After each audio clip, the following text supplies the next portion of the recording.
Selebgram Laura Anna dikabarkan meninggal dunia. Kabar tersebut dibenarkan oleh manajernya, Sylvia. Ia meninggal dunia, kata Sylvia melalui pesan singkat kepada Kompas.com, Rabu, tanggal 15 Desember tahun 2021. Mendengar kabar Laura Anna meninggal, Nikita Mirzani menuliskan kalimat pilu yang berisi tentang momen kenangannya bersama sang selebgram. Dalam postingan di akun Instagramnya, Nikita Mirzani tampak mengunggah potret dirinya bersama Laura Anna. Laura Anna tampak tersenyum bahagia saat bertemu dengan Nikita Mirzani. Nikita Mirzani mengungkapkan bahwa ia dan Laura Anna memiliki rencana pergi ke Beijing tahun depan. Keduanya berencana pergi ke Beijing untuk melakukan pengobatan agar Laura Anna bisa jalan lagi. Tak hanya itu, Nikita Mirzani juga mengenang momen saat Laura Anna meminta saran kepada dirinya soal rambut. Nikita Mirzani merasa sangat sedih atas kepergian Laura Anna.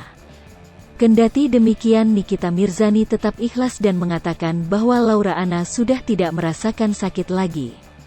Berikut unggahan Nikita Mirzani.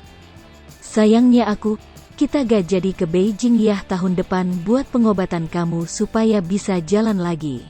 Tiap hari kita deman sama WhatsApp-an, terus jam 2 pagi kamu WA, nanya ke aku mau potong rambut pendek, bagusnya dipotong kayak gimana ya kakak. Aku bilang sebahu aja cantik, terus kamu WLG aku sayang kakak.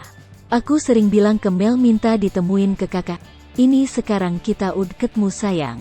Aku sok tiba-tiba kamu pajang foto aku sama kamu di WA.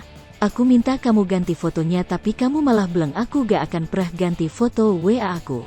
Tapi sekarang kan kamu pergi tinggalin aku. Aku baru aja seneng punya adik perempuan Laura, hari ini aku mau datang ke rumah kamu. Tapi gak begini sayang datangnya. Aku di sini sama kamu sayang. Laura gak sakit lagi sekarang, Laura bisa jalan. Laura cantik banget. Rest in peace my little sister @Len Laura, tulis Nikita Mirzani. Hai pemirsa Sri Popo TV, jangan lupa komen, like, dan subscribe, serta tonton terus berita-berita terupdate lainnya ya.